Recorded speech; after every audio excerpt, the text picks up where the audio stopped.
Welcome to Thinking Green. I'm Rana, and tonight's show, well, we've been talking a lot about various issues that are coming before the legislature right now, drug policy, and we're planning a show on universal health care, and many of the other things that are being deliberated.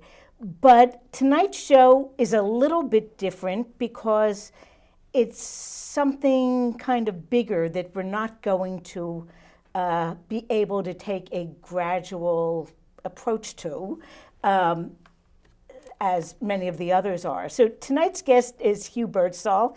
He's been on a few times before in different capacities, but tonight he's going to talk about the Youth Leadership Conference on Climate Change that's coming up at the end of this month, and a lot of topics related to it. And when he first contacted me to let me know about the conference, my thought was, I've been thinking about all these other legislative policies, but like nature, it's like it can't wait. So there's a little bit more urgency perhaps than with a lot of the other topics we talk about. So welcome, Hugh. Thank you. And I guess to start out, maybe you can talk a little bit about what's planned for this year's conference, but also maybe you've been doing these related conferences for many years. Yes. So let us know about the conference and what it's like to work with our young people on this subject. Sure. So this was a twinkle in my eye last January, I think. And since then, I've gotten a lot of people to support the idea. We're doing a youth leadership conference on climate change. It's going to be at the Regional Multicultural Magnet School, so they're one of our partners. And it's co-sponsored by the Denison Pequot Seapost Nature Center. Kim Hargrave over there is their education director. And I think it's going to be something kind of engaging for young people, especially those who have studied climate change a bit already. We're inviting everybody, because if you don't know about climate change, we'll have some workshops about what it is and what it means and so forth. But most of the workshops are going to be geared towards taking action, doing something about climate change. And what I've figured out is that what kids can do to really have an impact is to educate other people. They can raise awareness. Over in Europe, they're going on strike. In fact, this Friday, there's supposed to be a walkout in the United States around climate change. I don't know if I think that's a great idea, but in a way, this conference offers an alternative to that. Well, I think that we've been seeing that youth, even without the support of adults, have been kind of taking a leadership role ever since Greta Thunberg in Sweden. And more power to them. Yeah, called, our generation to task, and older for not acting on this, and Yeah, I mean, as someone who's been working on this for a few years now, I'm just appalled at how complacent adults are, and Americans especially. It's like the proverbial frog in the pot of warm water sitting on the stove. And somebody turns the burner on, and the frog looks around and says, "Is it getting a little warm in here?" And he doesn't know that he's about to get cooked. And that seems to be what's going on with Americans, that there's just this sense of, maybe something's going on, but is it really that urgent? And, the scientists keep saying, yeah, it's that urgent. Yeah, and now it seems more and more the young people are saying, yes, it's that urgent. Mm-hmm. And, sadly, it's members of our generation in large part who are kind of trying to take a very gradual approach, which won't help. Well, I take the point of view of the grandfather, and I'm a grandfather. My granddaughter is 10 years old. She's about to be 11. and I want her to have a good future. I don't want her to be looking down this dark tunnel of disasters that seem to be coming our way. And there is actually still something that can be done about it, which is what my organization does. I work for an organization, it's a nonprofit called Reforest the Tropics. And what our mission is to plant carbon offset forests in Costa Rica. And of course, as soon as you say in Costa Rica, why not New London, they say. Well, if you plant in the tropics, the trees will grow fast enough so that we'll actually mitigate the climate change and sequester enough carbon to even reverse the effects of climate change. It just has to happen on a huge scale. A plot of land the size of Pakistan is what they have considered as a possible way of solving climate change through reforestation. Of course, you have to stop deforesting as well. Yeah, and you know, it's ironic. There are a couple things going on in New London. Tonight there is a program at Mitchell College right now. I'm hoping that it will be videotaped. And it's kind of New London's response to the rising sea level. You know, we're a coastal city. We're a coastal state. And of course, you know, when our cities and towns were built 200, 300, 400 years ago, you wanted to be near the water, right, near the harbors, and now that area is quite threatened. Yeah. So tonight's program at Mitchell is showing a couple different models for how to protect Bank Street from, the rising waters, and I think they're basing it on a 12-foot rise. I don't know what the time frame is. Yeah. And said the first 6 feet isn't a problem, the second 6 feet is a problem. And, but you wonder, how much better it would be to just not have that happen?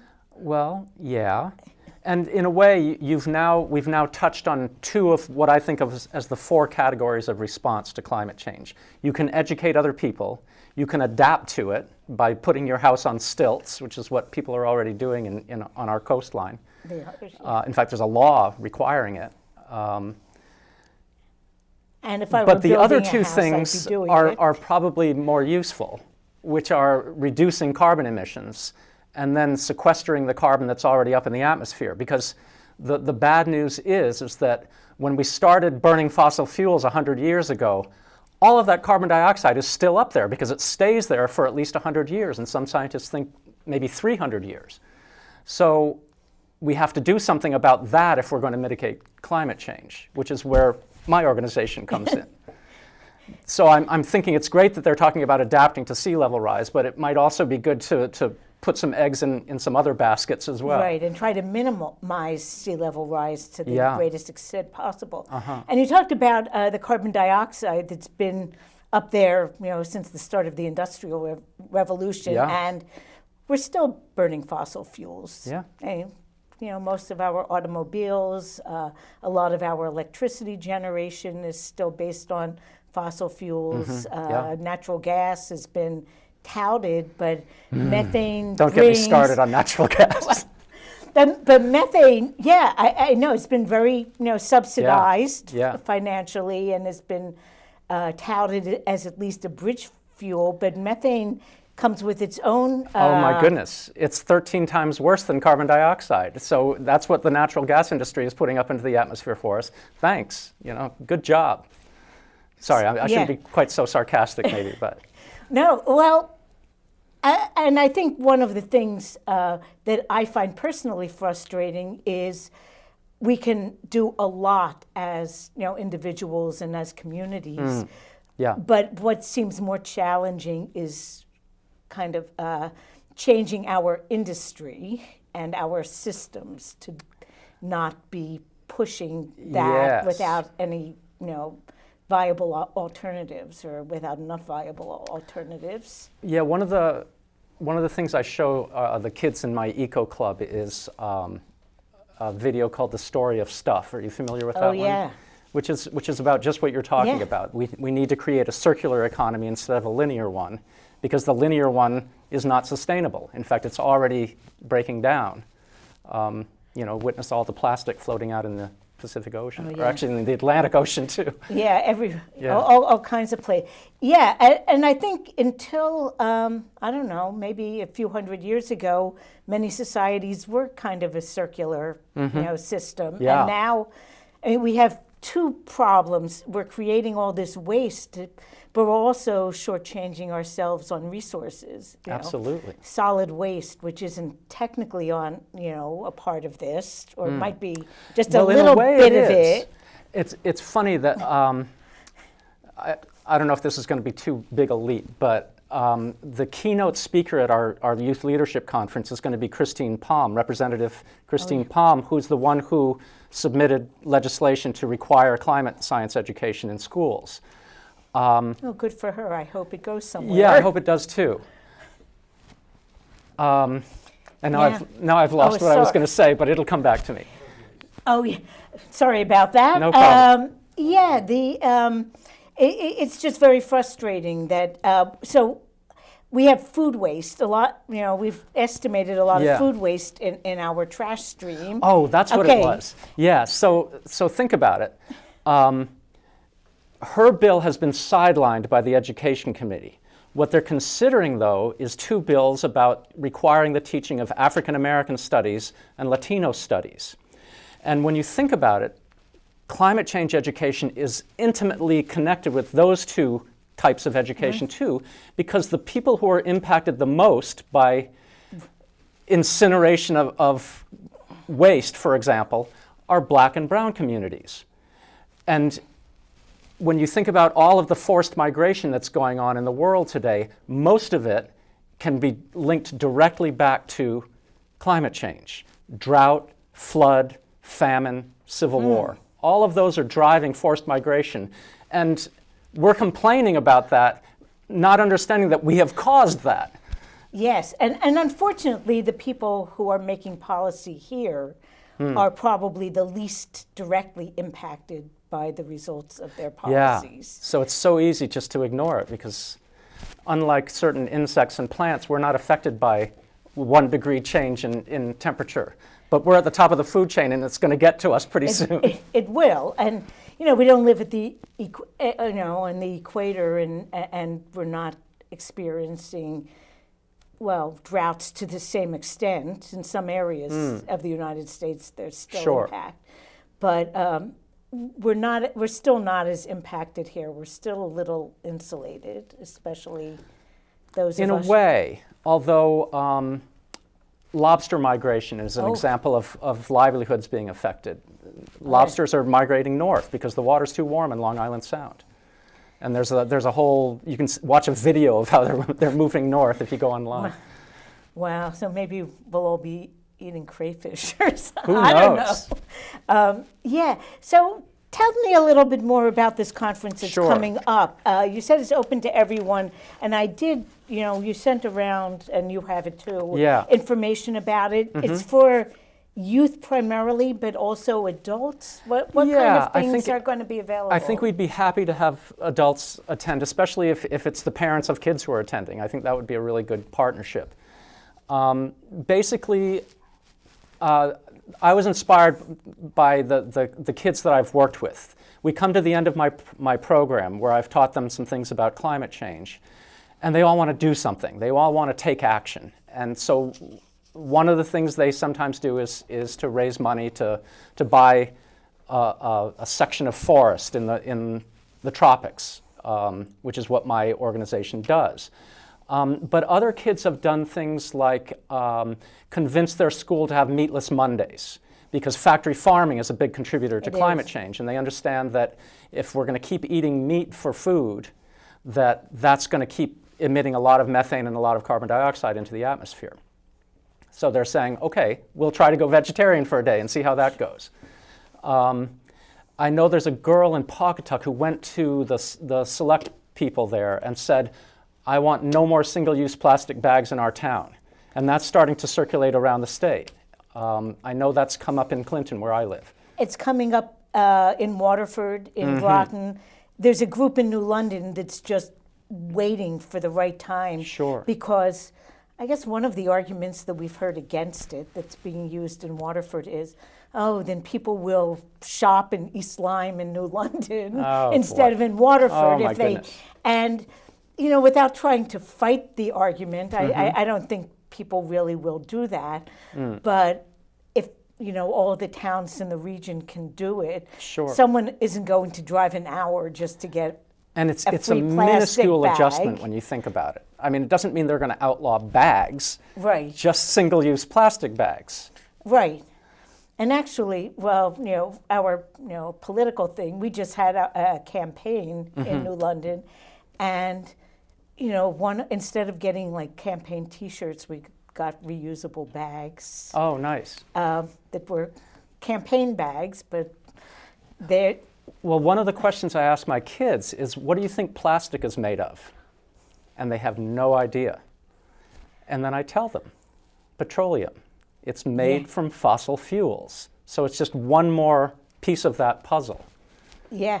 Well, I am hoping that, industrial hemp is now starting to get the green light. I've seen some and things we about might that. be able to start seeing maybe not exactly plastic, but some products that are made from hemp. Sure. That can be made from hemp that are currently made from petroleum. Yeah. So there may be some manufacturing opportunities. Oh, there are lots of things that are going on. It's sparking a lot of innovation.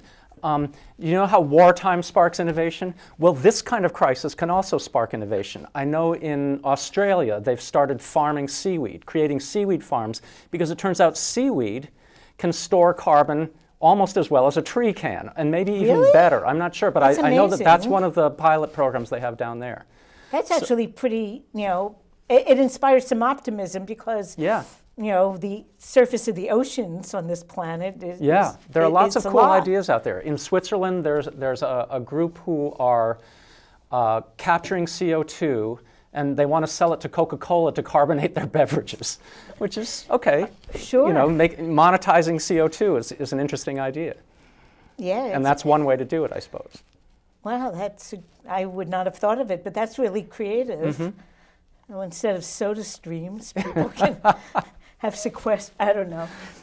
Well, we're talking about CO2, but we mentioned methane and how much worse it is. There's not as much of it, but it's worse when the amount that is up there. Are there any ways we know of to start sequestering methane, or once it's out there, are we just stuck with it? So we have to. Whoever's heard that question just now, go look into it. Yes, call in if you get an answer. We'll be researching next week. I think it is fairly new to be worried about methane, and as you mentioned, there is relatively not that much up there, but we're still putting a lot, and we're still seeing, and it's the main byproduct of factory farming in terms of atmospheric methane. Yeah. And, it's sad to me, and that factory farming has done this. There have been sustainable cultures in the past, and probably in some parts of the world today, that are not totally vegetarian, but they are sustainable. Yes, there are ways of raising animals that are not the way it's happening here. Exactly. Yeah, so this is, it's sort of like we've sacrificed our future on the altar of convenience. It's so convenient to do factory farming, and it makes so much money. Except there's this one little problem. It's going to destroy us. Right, from one end to the other, and we're losing the resource. I'm guessing that most of, methane could be a resource, but it's becoming a problem. Yeah. And the manure could be a resource, but I'm sure it's polluting where it is more than being turned back into fertilizer. And so it seems as though, I don't know, in search of all the frontiers that we have had since this country began, at least, we've gotten out of the habit of using what we have and putting it back in. Yeah. So if someone wants to sign up for this conference, Well, I would recommend that they email me, and then I could send them a registration form. We're inviting everyone. We'd really like to have pre-registration because we're trying to feed them as well. We're going to have some light refreshments at the beginning, and we're going to have lunch together. And it would be nice to know how many people are coming, because we're trying to go for a fairly green conference. We're trying to go for zero waste. So any food that we don't eat, we're going to take over to the New London Homeless Hospitality Center. But we're trying to do it without paper plates, paper cups, any of those things. Single-use plastic, I assume. No single-use plastic, as far as I know. So what I'm hoping to offer students is we're collecting water bottles from people, and we're recommending that students bring their own water bottles as well. But they can reuse those again and again. And we're also going to give them each a cloth napkin. Wow. And we're going to have finger foods, and they can use their napkin to put the food on if they want to. But then they can take it home and wash it and use it again and again and again at home. Yeah. That's our plan anyway. Well, and this was actually the norm of how things were done probably until 50 years ago. Oh, yeah, absolutely. So you've mentioned a few times the program that you teach now. Yes. Are you ready to talk about that, quite. or are we Let me give you a couple more ideas about this conference. So it's going to be, it's modeled after a professional educators conference. So you come in, you register, you have something to eat, you meet other people. We might do some kind of sort of team building activity with everyone. And then there's going to be a very brief keynote speech by Representative Palm. And then they're going to go into workshops. There are going to be 2 workshops, or possibly they would do 1 double workshop. And the workshops are going to be things like making a video to educate people about climate change, making a PowerPoint presentation and getting some tips on how to present a PowerPoint presentation, creating petitions. Who are you going to petition? What do you want to happen? And who's your audience? Who are you going to get to sign the petition? And who are you going to give it to? So sort of answering those types of questions and creating maybe a template for petitioning that they can take back to their schools and start petitioning, especially about climate change, we hope. But also we're thinking about activities for Earth Day or Earth Week, and maybe having them attend some of those events with art activities, maybe art from found objects, art from recycled materials, music. The one that I find most appealing is doing a flash mob.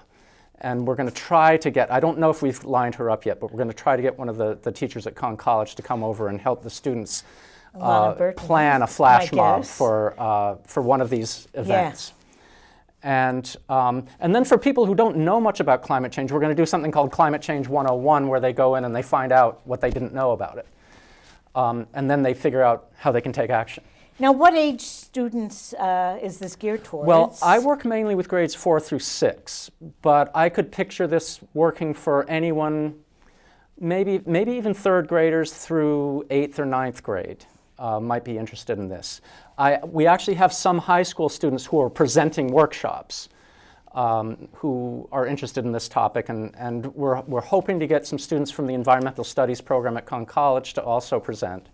I asked you if you and Bob might be willing to present, and we'll see if you have time. We haven't said no. And that's fine. I understand you're busy people. And I don't know what our attendance is going to be yet. You know, we just started soliciting registrations about a week ago. And I think I have maybe 15 or 20 people signed up. We're looking for between 50 and 75 student leaders. And are you looking like throughout New London County? Pretty much, yeah. So I've worked with almost 1,000 students in the past couple of years. And so I went to their teachers first and said, see if you want to send some representatives from your groups. But I'm also interested in anyone who's listening to this program who thinks their child or their student might be interested in attending, go for it. And I don't know if you can zoom in on this. but this is my email address. And if you Yes. copy that down, hdbirdsall@aol.com, I can send you a registration form.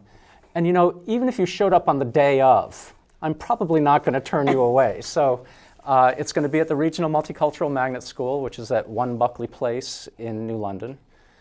And they've been wonderful about supporting this whole idea.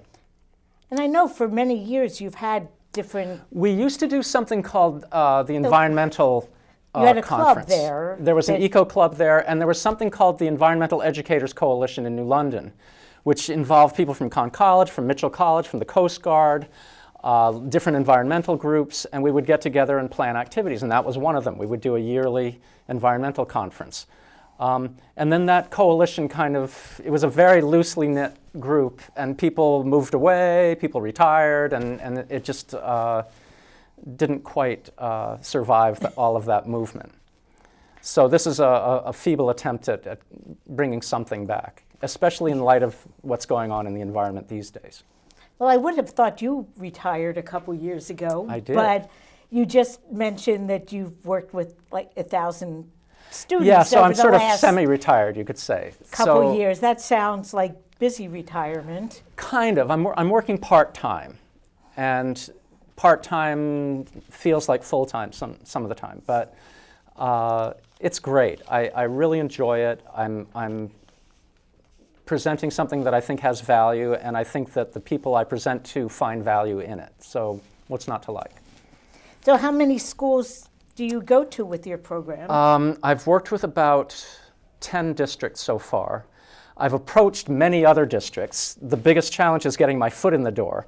So if you're listening to this program and you think your school would like to have some 6 lessons on climate change, again, email me, and I'd love to come to your school. And although the viewing area for the show is limited, we do put all the shows on YouTube. Oh, wonderful. So we'll send a link, and Great. you can post it wherever you want. That sounds great. That's some things technology does help. I remember when our shows our copy would come on a VHS tape, and like, what do you do with it after that? Yeah, of course. It's really was hard to get it out beyond the show, but now, DVD, you can get it on to YouTube within a couple of hours. Nice. So yeah, I don't know if you want. Now you mentioned something about Earth Week plans. Well, there's an event in Niantic on May 4th, which is a little bit later than Earth Week, but it's one of the few Earth Day events in the region, as far as I can tell. I did a little bit of research, and I think Mitchell College might do one during the week, but this one's on a Saturday. I believe it's May 4th, and I'm hoping that people who attend our conference will also be able to go to that event and present some of the things we've worked on. Well, I think one of the problems with Earth Day events, is at the end of April, sometimes the weather is terrible.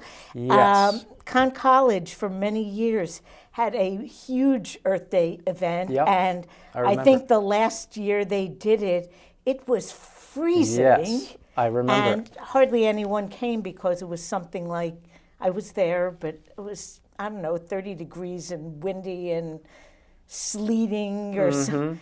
And it's just, especially also real outdoor events, you never really know. Yeah, that's always a problem. Earth Day in Connecticut is a challenge. Although it might be worth considering having Earth Day indoors if it's not possible to have it outdoors. I think the event is important enough that it might be worth considering a rain contingency plan. And I'm guessing there are always some things you can do indoors. Oh, absolutely. Now, before the show, you were talking about some of the activities you do with kids. Oh, yeah. So I don't know if you want to pull something out, but... Well, sure. So what I do is I go into schools, and the first thing I do is I ask students what they know and what they don't know. So if you go like this, it means you don't know anything. And if you go like this, it means you could teach me about climate change. And if you do something in between, you're somewhere in between those two extremes. I have to say it's a little bit surprising to me that I get a lot of this when I start, that a lot of kids have never heard of climate change by 4th grade or 5th grade. And that's disturbing to me because it's a big thing. It's the biggest thing that's going to happen in their lifetimes. It's the most important thing they're going to deal with, and they haven't heard of it yet. So I understand that there's some value in what I'm doing because I'm helping them become aware of this thing that's going to have a huge impact on their lives, and maybe already is without their knowing it. And hopefully, well, you mentioned climate change is part of a school curriculum, but that could actually, but it isn't. and in some places it's going the other way. Yeah. There's.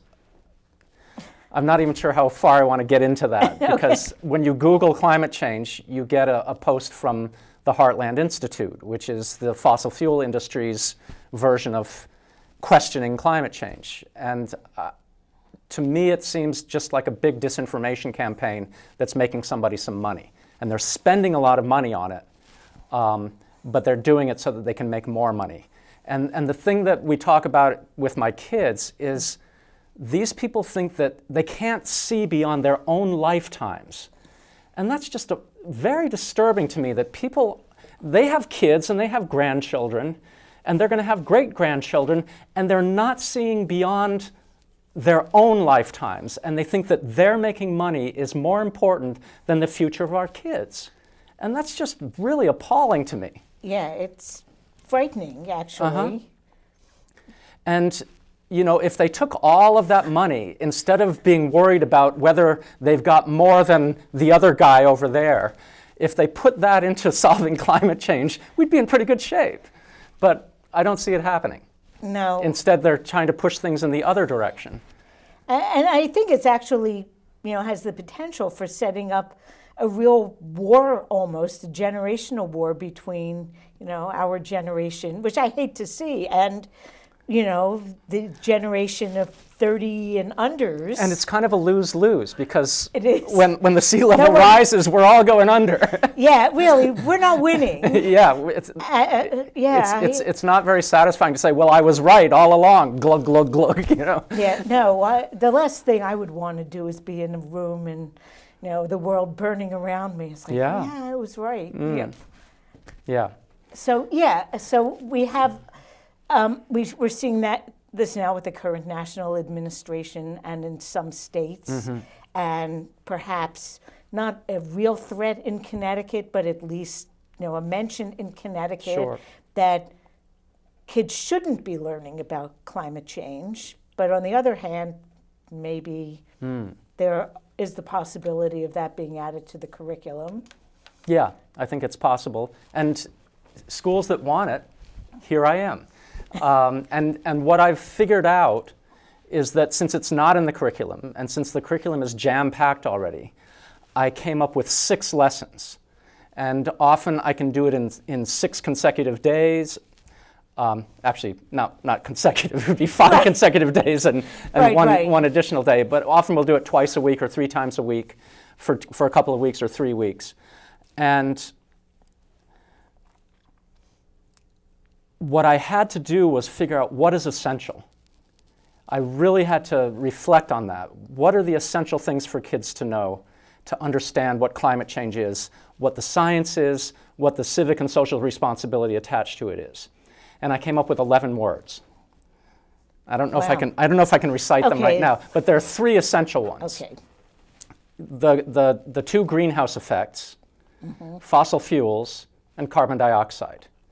And the other ones are things like methane, nitrous oxide, anthropogenic, biogeochemical, correlation, inventory, things like that.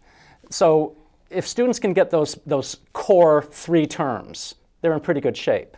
And the rest they can figure out. Deforestation, reforestation, those are some of them too. But what I do, I say very little to my students. I just say, here's one of the things we have to figure out. What's the relationship between weather and climate? lots of people don't know what that relationship is. In fact, politicians are making mistakes about it all the time. They see the snow falling and they say, well, what happened to global warming? And it's such a distraction from the real thing. So one of the things that I do is I put some sentences into circulation, and they figure out what the relationship between weather and climate is. So I'll say something like, it's really hot in the neighborhood today. Is that more about weather or is it more about climate? And they talk among themselves, and then they say it's more about weather or it's more about climate. And then they start sorting it out. And I put more and more examples into circulation, and after a while they can figure out that weather has more to do with one specific place over a short period of time, and climate has more to do with a bigger area and a much longer period of time. At least 30 years is what scientists say. So that's one of the things that we do. I don't tell them stuff, they figure it out. Another thing I ask them to do is to figure out what the greenhouse effect is. And I've now been told by the Department of Energy and Environmental Protection that I should call it not the greenhouse effect, but the heat-trapping blanket effect, because it's been shown through test groups that this is a more accessible metaphor for the impact of CO2 in the atmosphere. So now I'm still transitioning between calling it the greenhouse effect and calling it the heat-trapping blanket effect. But one of the things I do with kids is I ask them to create a model of the greenhouse effect. And I give them a choice of materials, but this is the one that I find kind of the most interesting. So these are called Cuisenaire rods. They used to be a very popular math manipulative. Now they're stashed in people's closets, and I don't think they ever see the light of day. But to me, this is perhaps the most useful teaching tool that you can take to a desert island, if that's all you could take. So why don't you and I, and I have never used let's limit ourselves to 10 minutes, okay? Is that okay? That's fine. It's 7:37 now, according to that. So at 7:47. Okay, let's say 7 minutes. Okay. So at 7:44, we're going to stop this. But let's figure out what the greenhouse effect is about. So what do you need to show the greenhouse effect? What objects do we need to create to model the greenhouse effect? Oh my God. And if you don't have any idea, I'll certainly tell you, but I figure you could tell me. I guess we need to make a structure that, I don't know, with something inside of it. Oh, okay. I'm talking about the greenhouse effect that's causing global warming. Okay. So we need the planet Earth. Okay. How are we going to show the planet Earth? Well, none of these are globes exactly. No, they're not. So we're going to have to make a globe. We will. So since we call it the blue planet, why don't we call this the planet Earth? Our blue. And no one make jokes about flat Earth, right?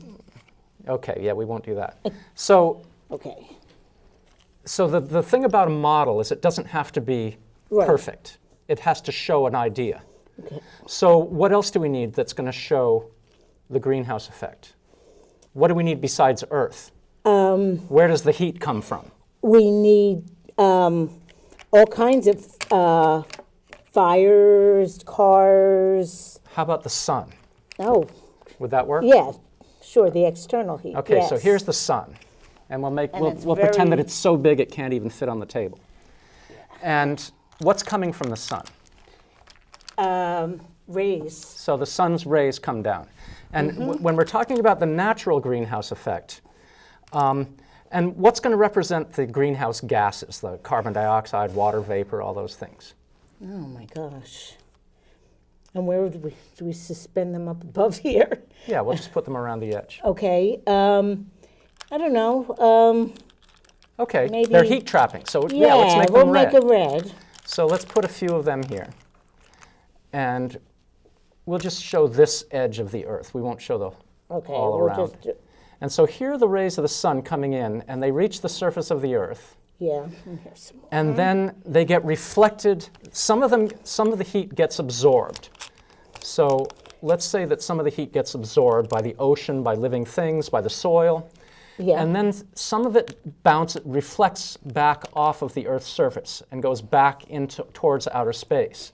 But the greenhouse effect, these greenhouse gases trap it and send it back down to the Earth's surface. So it's kind of like a letter N. Do you see that? Oh, yeah. And here's what happens with, that's the natural greenhouse effect. It keeps us from freezing to death. Because if we didn't have that carbon dioxide in the air, all of the heat would go back into outer space, and the Earth would be about as cold as it is, out And it would here. be kind of like the moon that's either boiling hot or Yeah. or so We would cold. freeze to death, basically. Yeah, we'd either cook or freeze. Yeah. Nothing in between. Exactly. Okay, so this is good. This helps us. Yeah. Now, here's what happens, and why don't we have the black represent Sure. carbon. So we're burning fossil fuels, and all of that is sending more heat-trapping gases, more and more CO2. And we could even add some methane to that if you want, and maybe even some nitrous oxide from car exhaust. Yeah. So all of that is creating this heat-trapping blanket around the Earth. And so, and I should show, let me take these. So in the natural greenhouse effect, some of the heat gets reflected back, but some of it still makes it out into space. With the man-made greenhouse effect, there's so many greenhouse gases that very little of the heat makes it beyond that blanket. And a lot of it gets reflected back to the Earth. Does that make sense? It does. And that's why scientists are scared, because there's too much of this out there. Okay, so the next question is, how do we reverse this? And that's where trees come in. Well, for one thing, we can stop burning fossil fuels, and we can start using renewable sources of energy, like wind power, and geothermal power, and tidal power, and hydroelectric power, and of course, solar power. The big challenge is, how do you store that electricity? And people are meeting that challenge all the time. They're coming up with better batteries for storing electricity. But look at all these gases that are up there. They're going to stay there for 100 years unless we do something about it. And because they're already up there, because we've already gone past 400 parts per million, if we don't do something about the gas that's up there, we're still going to have drastic climate change. So Even if we stop burning fossil fuels. Tomorrow. So we need all the strategies at once. We need to adapt, we need to reduce, and we need to sequester. And that's where trees come in. Because trees store carbon in the form of wood. And I just happen to have a cross-section of what we call the clinky tree, which is the tree that may save the planet. And so for every 4 pounds of wood in a clinky tree, we're trapping 8 pounds of CO2. And they grow really fast. And they grow very fast, very big, and they live to be very old, which is exactly what we need if we're going to capture a lot of carbon. So, it's now 7:43. Hey, that was perfect. What was this a useful activity for you to picture the greenhouse effect? Yeah. So this is what kids do, and they come up with things that look very different from this, but that capture the same ideas. And so they get to be very creative in their modeling. Now, something really interesting happened to me recently. I met someone who works at a preschool in Woodbury, Connecticut. And she was interested in investing in a forest to sequester carbon dioxide to offset her school's emissions. But she also asked me to come in and talk to her preschoolers. And I've never taught preschoolers. So I was thinking, what am I going to do? I have no idea what to say to these guys. And so I was awoken in a start at 4 in the morning about a week or two ago. And I said, okay, I'll write them a song. And I would like to play you one of those songs right now. Please and, do. And if you twist my arm, I might play the second one as well. I think we have time for 2. Okay. So,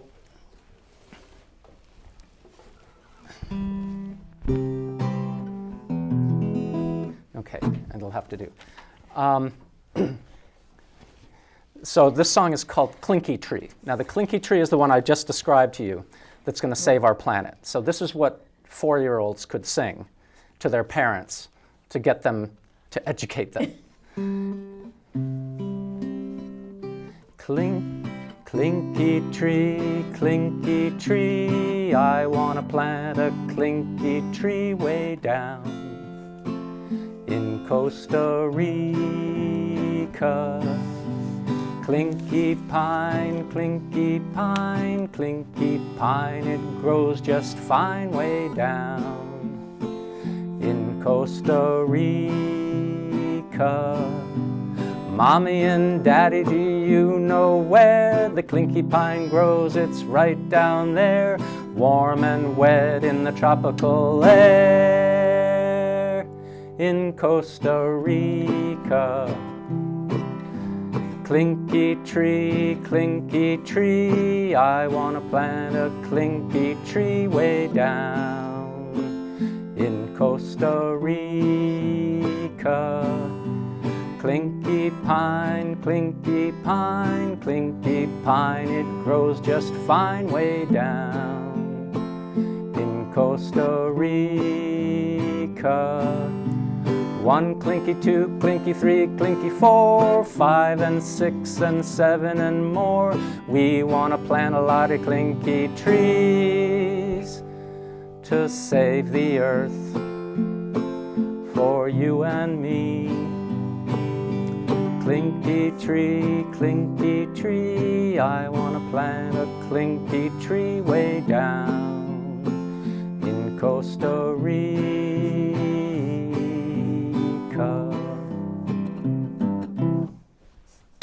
So how did the 4-year-olds Such like as it it? is. I guess so. I hope so. Now, I don't know if we have time for this other one. I think we have time for Okay. We have about I won't sing the whole 5 thing. minutes left. Okay. So I'm not sure what else we had to talk about anyway, but we'd probably No. think of something. But, We'll think of something Okay, for the I'll last just 3 I'll minutes. just play a little bit of this one. It goes like this.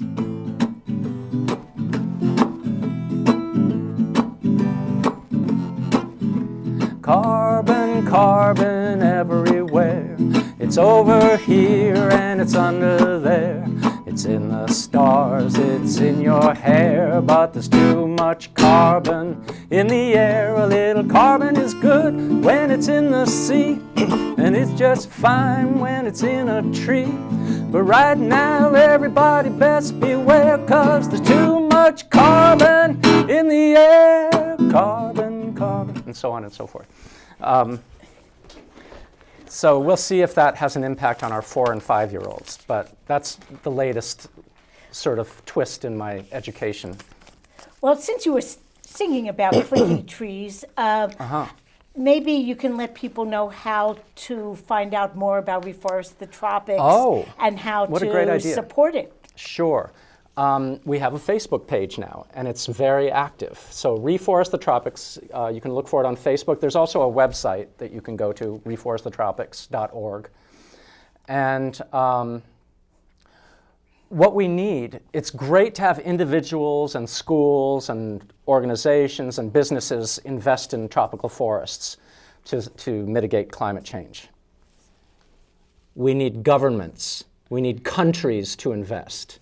And that's actually starting to happen. Indonesia just got $1 billion loan from the World Bank to reforest their decimated country because all of their soil eroded because they planted palm oil forests. They plant the palm trees, they grow, they cut them down again and again and again. And it's degraded their soil, it's degraded the land, and they're trying to figure out ways to reforest. And they're consulting with us, which is kind of cool. It is. In a way. I don't know what's going to happen there, but we're trying to get people interested in replicating the model that we've started in Costa Rica, other places in the world. Yeah, I am sure there are a lot of places in that tropical climate zone that would be appropriate Absolutely. for it. And don't underestimate what people can do. In India, they planted 1 million trees in one day last year. They did the same thing in Pakistan. You can mobilize people to do a lot in a very short amount of time if everyone's on the same page. Yeah. So we'll keep working on that.